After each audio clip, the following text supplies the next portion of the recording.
Ned Leeds has a Spider-Man tracking app. He built it himself. Because of course he did. Because Ned Leeds has been the most capable and most underutilized person in Peter Parker's orbit since day one. The app works on GPS data and crowdsourced sighting reports from New York citizens who log Spider-Man swinging past their building or stopping a robbery on their corner. It creates a real-time moving dot across the city map. Simple, functional, completely Ned. And then the post-credit scene happens, and the app detects Spider-Man inside Queens. And the location readout says, unknown. And the visual interface shows atmospheric distortions, cosmic energy signatures, and a secondary tracking blip moving through deep outer space. And Ned stares at his phone with the specific expression of a man who built a perfectly reasonable piece of software and has just been forced to confront the fact that it is now detecting something that his perfectly reasonable piece of software was never designed to handle. The brand new day post-credit scene is not a gag. It is a precisely calibrated bridge connecting Peter Parker's street-level story in New York to the cosmic collapse of Avengers Doomsday. And once you understand what that location unknown readout actually means, the whole picture of where Tom Holland's Spider-Man fits into the next two films snaps into focus in a way that retroactively makes every creative decision around his absence from early Doomsday promotional material make complete sense. Let's break all of it down, because the legal contracts, the production timeline, the comic book lore, and the narrative logic are all pointing at the same destination.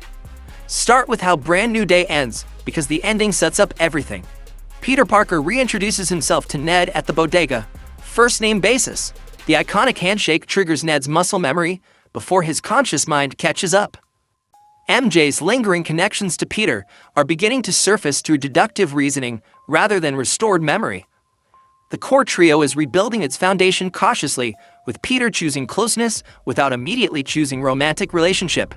The emotionally honest version of a reunion rather than the dramatically convenient one. He is doing the slow, careful work of being the person again rather than just a symbol. At the same time, the world around him is accelerating towards something he has not been positioned to see from inside his street-level story. Yelena Belova is operating in post-movie environments before the Thunderbolt situation kicks off. Whispers of multiversal crisis are spreading among high-level operatives. The Fantastic Four ship is on people's radar.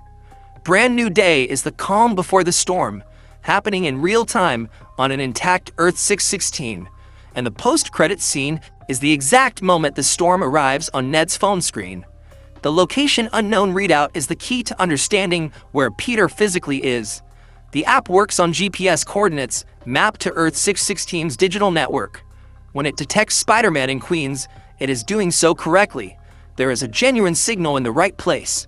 The problem is that the spatial data underneath that signal does not align with Earth 616's map database. The coordinates say Queens. The underlying reality says something else entirely.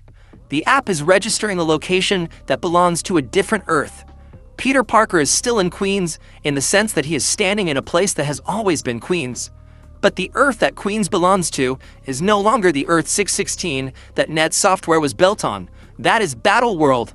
That is Jonathan Hickman's Secret Wars made manifest on a smartphone screen in a moment that most of the audience is going to process as a fun tech gag without fully understanding what they just watched.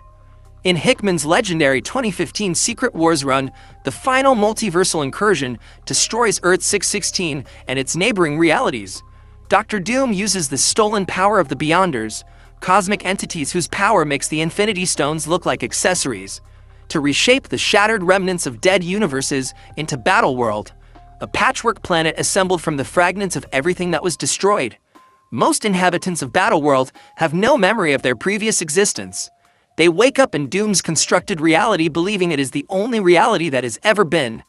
The location unknown readout is the app trying to make sense of coordinates that technically still exist, but no longer map to a reality the software was designed to recognize. The post-credits scene is showing you the last seconds of Doomsday and the first seconds of Secret Wars through the lens of Ned Leeds' phone. The secondary signal moving through deep space is the second major piece of information in that scene, and it points somewhere specific. There is a Spider-Man signature aboard or alongside a cosmic vessel operating in deep space, at the moment Earth 616 collapses. The Fantastic Four ship is the most likely candidate for that vessel. A group of heroes who were in space when the incursions reached their critical point, potentially carrying survivors of the collapse rather than allowing themselves to be absorbed into Battleworld.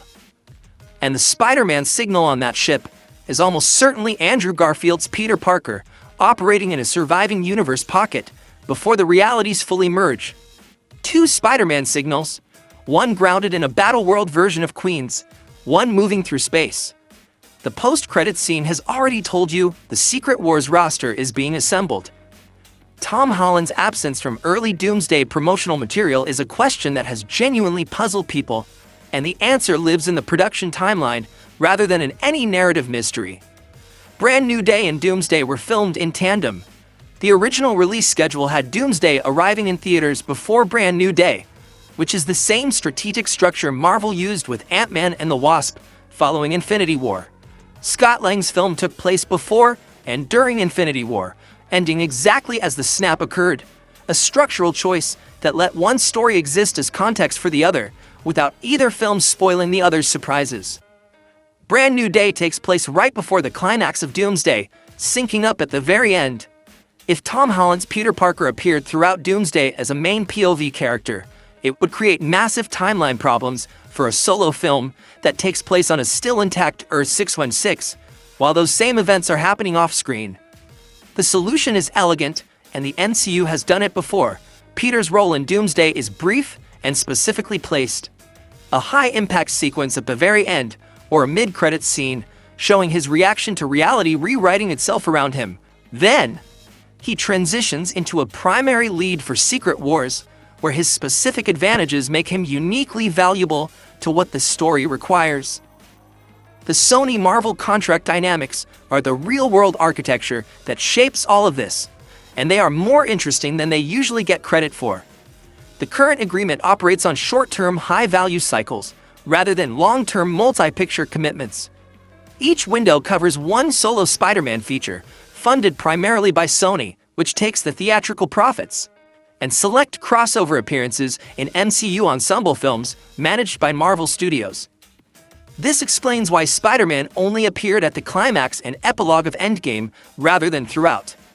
Marvel's contractually limited crossover appearances are saved for maximum dramatic and commercial impact. Every scene has to count. Brand New Day's roster of MCU characters, Hulk, Yelena Belova, The Punisher, Jean Grey, represents Sony successfully negotiating access to major MCU assets for their solo film. And why did Marvel agree to that level of character access? Because they needed leverage in return. Access to additional Spider-Man elements for Doomsday and Secret Wars.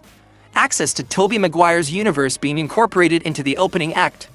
Access to Andrew Garfield's operational role in Battleworld. The character exchange is a negotiation, and both studios came out of it with what the other had and needed.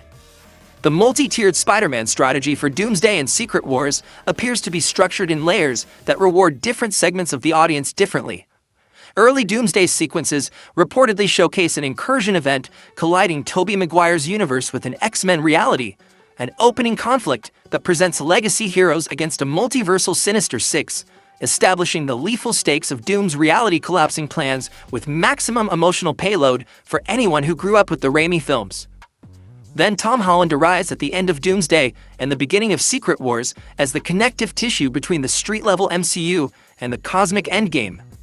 Then Andrew Garfield operates somewhere in the surviving universe pockets of Battleworld, the second signal on Ned's phone, doing something the film has not yet shown you.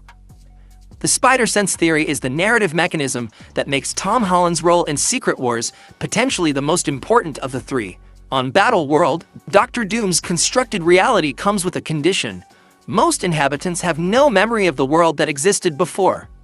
They wake up believing Battleworld is the only world. Heroes who survive the incursion lose the context that would allow them to mount meaningful resistance against a reality that has been redesigned to prevent it. But Peter Parker's Spider-Sense does not operate through conscious cognition. It operates at a sensory level, tied directly to the fabric of space and physical reality around him. When reality is fundamentally rewritten, his precognitive danger sense does not accept the new configuration as normal. It registers the wrongness at a level below thought. That is the mechanism by which Peter becomes the anchor.